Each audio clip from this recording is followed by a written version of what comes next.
Hi everyone, welcome back to my channel, and hi if you're new. Welcome to my August reading wrap up. I don't tend to film these very often because I tend to just chat about what I've read in my vlogs, but I thought I'm going to do a wrap up this month because I read some really good books. I read some not so brilliant books, but I read some really good books. So I'm going to jump in with one of those, which is Belladonna by Adeline Grace. This came out on the 30th of August. This was brilliant. I got the arc of this from Yelp and I just couldn't wait to read it. And I'm really pleased that I did. It is brilliant. I cannot wait to read the next one. So we join, now I've been calling her Signa, whether or not that's how you pronounce her name, I'm not too sure. But we join Signa and she ends up moving between relatives because, let's just say, not such good luck tends to follow her. And she gets placed with these particular relatives and it appears like somebody is trying to kill them, or at least certain family members. And she makes an alliance with Death, who she can actually communicate with, to try and find out what's going on. But I loved it. I loved the characters and the relationships between them. I thought the plot itself was absolutely fantastic. I didn't see what was coming at all, and I absolutely loved that. It was just absolutely fantastic. It really, really was. I cannot recommend this book enough. It was a gothic thriller and it was just perfect. So yeah, really, really enjoyed that. It was a brilliant, brilliant start because then I finished at the beginning of August The Poppy War by R.F. Kuang. And I love this. This was another 5 out of 5 stars. Even though sometimes it went so graphic, it was a little bit hard to read. Particularly as I followed some of the chapters with the audiobook, like when I was at the gym, and I'd alternate between the two. So some of the graphic bits are a little bit like, whoa, okay, not so hard. I'm one of those, I don't watch things that tend to have violence in them. I'm just a bit, I don't know. I know it happens, but I don't, through choice, like to watch and read about it. But in this book, I thought it was brilliant. So we join Rin, who applies to join this military academy, basically. And she has to do this really hard test to get in, but she does. And I suppose maybe the first third to a half of the book is about her settling the academy, learning different skills and relationships with the tutors, the classmates, etc. Then war goes down. So it's the military academy students, they're called to battle and they kick ass, basically. But there's a fantastical magical element as well. And it involves sort of channeling gods and using their powers and things. And I just thought it was brilliant. I absolutely love the story. I love the characters. It was just, the pacing was quite intense throughout, which I thought was brilliant. At no point did I feel it slowed down at all. So I can't wait to read the next two in the trilogy. Now, I then switched to Kindle/audiobook and I finally read Planet Barbarians. Okay, I've heard so much talk on BookTube about it. I was like, yes, I'm going to buy into the hype here. It was only a couple of hours long, or a few hours long. I thought, why not? And we have basically humans that are abducted, that's the word, abducted from Earth, and they end up on this ice cold planet, and they end up meeting the alien species that come from that planet, or on that planet even, and there's sexual content, shall we say. The aliens aren't necessarily naughty people, and yeah, it does exactly what it says on the tin, basically. There's so many books in the series and I feel that I have to at least read another one or two. It was one of those, you know, when you read something and you finish it and you're like, I really can't believe I just read that. It was one of those. What I like though is it had the alternating chapters. So we sort of had the main human protagonist have a chapter, and she's like, you know, we've been abducted and this shit's going down. And then we hear from the alien and how he feels about her, because in the plot, they can't really communicate very well with each other. But with having the chapters sort of split, we can sort of still understand both parties. So probably explained that really badly, apologies. But anyway, I enjoyed it. I didn't love it, I really didn't love it, but I enjoyed it and I'm interested enough to read more in the series. So we're going to.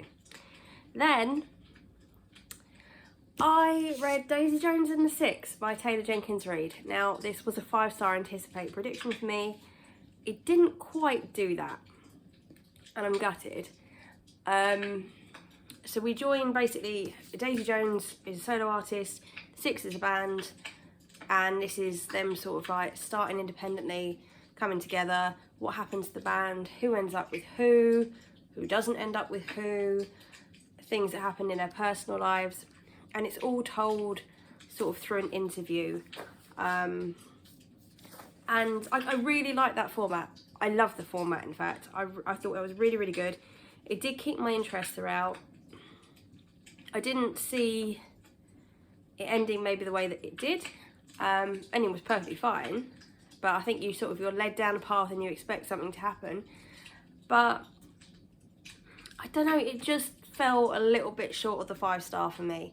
I really enjoyed Malibu Rising by Taylor Jenkins Reid, and I think this had been hyped up so much, I just thought this is going to be the best book I've ever read.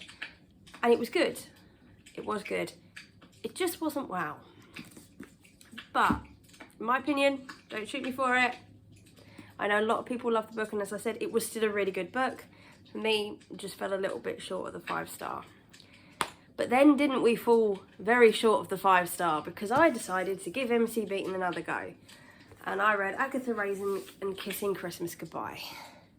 Now, I have nothing wrong with the plot. I like reading mysteries, and the plot itself was fine. The story itself was fine. I just genuinely hate Agatha Raisin as a character. And that is just because arrogance is the personality trait that I suppose I hate the most. And she just seems to ooze this arrogance. And I get very, very frustrated. And I can't see past that. So this was my second go with Agatha Raisin in this mystery series. It's probably going to be my last. That being said, I haven't pulled out the other books yet. I suppose in my head I want to see past it because I like the plot, I like the mystery, I like some of the other characters. Maybe it's me.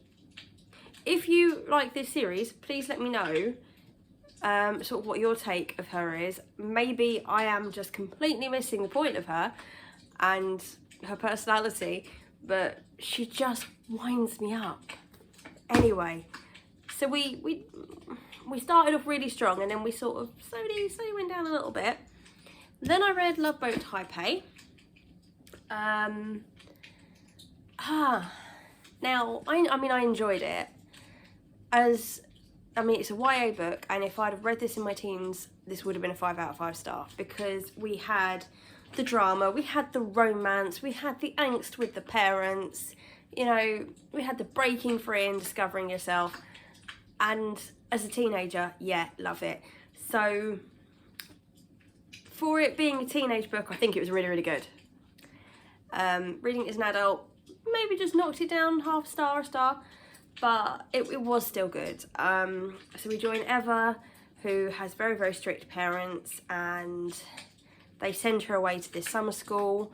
They think it's going to be all sort of like hard classes and it's going to straighten her out. She wants to go and be a dancer, and they want her to sort of be a doctor, and she's rebelling a little bit. So they've sent her to this summer school, which turns out is all about romance and friendships and breaking the rules. So we follow her there, and then obviously you have the what happens when she connects with her parents at the end of the summer school. It was fine. It was fine. I enjoyed it. I alternated with this again, some chapters with the audiobook, and some with the physical. And yeah, do you know what? It was a light and fluffy, warm read, and I'm grateful for that. Then, the part of the readathon with Sydney, and I'll link it below if I remember, reading the Twilight books between now and Christmas. So I read Twilight. Now, This is basically a soppy vampire romance series. I remember watching the films when they came out, and that was quite a few years ago now. But I never read the book, so I picked them up in the charity shop last year, and this was a perfect opportunity to read them. Oh, I am waffling. I do apologise. I've just realised I've been chatting to you for 10 minutes. So we join Bella. She moves to go live with her dad in Forks, and she meets the Cullens, who are vampires. And what can I say? Sorry, I had a serious coughing fit then. Anyway, human and vampire romance. It is YA. I probably rated this maybe a little bit more than it deserves, just because of how it made me feel, because I don't know, it was a light and fluffy read and I needed it at the time. So if I was in my sort of I'm amazing and feeling great mood, I would have rated this lower. But because I wanted something light and fluffy to sort of pick me up a little bit, this did the trick, so it was fine. Then I covered an equestrian event a couple of weekends ago, and I had the opportunity just to sit and read. I read 2 books on 2 days and it was great. Oh my days. I've not been well the last week, apologies, that's why I'm a bit behind on the whole vlog front. And the first book that I read was another one that I got from the app, and it was The Kingdom by Jess Rothenberg. So The Kingdom is kind of like a Disney vibed theme park, I suppose, and it has these android type things that go around, and they're to make your fantasies come true, but they're there primarily to help the guests, to point them in the right way, to have the kids' photos done, things like that. But obviously, android theme park, you know things are going to happen. So how much does it tell you on the back? I don't want to tell you anything that it doesn't say. Right, yeah. So you've got fantasist, one of these androids, Anna, who meets the theme park worker Owen. She's on trial for experiencing human emotions beyond her programming and must come to face what she is and what she's done. So, you know, it's kind of predictable, but I enjoyed it. Human and android, I mean, you know, we've just had human and vampire, human and android. It's not going to work perfectly well, is it? However, I was loving this book to begin with. I was devouring this because, again, I wasn't in an amazing place. I was feeling a bit rough. It was light and fluffy. It was making me smile. The last 60, 70 pages, I just don't think the ending was very well executed. I don't think the ending was bad. I really don't. But I just don't think it was written particularly well. And I would have rather this book was maybe, what was it in the end? 133 pages. I'd have rather it was 433 pages and pad out the ending a little bit more than just rush it, because it was such a slow burn to begin with. It was almost frustrating, but I was enjoying it. I was in the zone. I was having a great day. And then it was like, well, hang on, shit's gone down. Let's just whoosh to the end. So, I don't know. I'm mixed on sort of my mark out of 5 for that, because if the ending had been padded out and written maybe at the same pace as the first bit, I would have given it actually 5 stars. But I've had to lower it a bit because of the pacing of the end, which is a shame. I really love the cover of that. Sorry, random. Anyway, what did I read next? Oh, okay. I am so grateful to have been sent a lot of ARCs from NetGalley. Okay, and those of you that aren't familiar with NetGalley, you can request books from publishers that are coming out. I tend to get them in Kindle format. I assume you can get them in other formats, I'm not too sure. And I was very kindly sent this one that I requested, and it was a middle grade, and I was middle grade to YA, I'd say, because to me it was too heavy for middle grade, and it was called The Ship of Doom. And again, if I remember, I'll link the Goodreads link below so you can, because I can't remember off the top of my head who it was by. And it was based really on the Titanic. It was about time traveling children who end up on the Titanic. Okay? I was so frustrated because that concept to me sounded really good. We've got, I mean, it's a middle grade, so I'm thinking light and fluffy, it's going to be really fun. We've got a historical element, we've got time travel. Yes, I like this, it sounded great, right? However, now I know, okay, and I like fantasy and I like middle grade, and I know that everything isn't written exactly how it would happen. It's just occurred to me that Duke's disappeared somewhere. Where's Duke gone? Let me go find my dog. He was hiding under the table right in front of me. Anyway, I digress. So, I know in middle grade now, we have magical elements and things aren't going to be written necessarily how they happen. You do not have two children that turn up to a meeting with like their guardians or parents present, and they're just told, and their children, let me reiterate this point, that they're going to jump on a magical time travelling device on their own, and they've got to go steal some equipment. Now, I'm sorry, even child Sophie would go, nah, no, even I know that's not right. And I just think, let's credit children with a little bit of savvy in that respect. Anyway, calm down, don't be so salty. It had a lot of historical elements, a lot of facts from the Titanic. I think they used a lot of the correct names and descriptions and things, and that was great. That was great. So for a point of view of using it as a crossover learning tool to reading fiction, I thought it was really good. I didn't particularly enjoy it.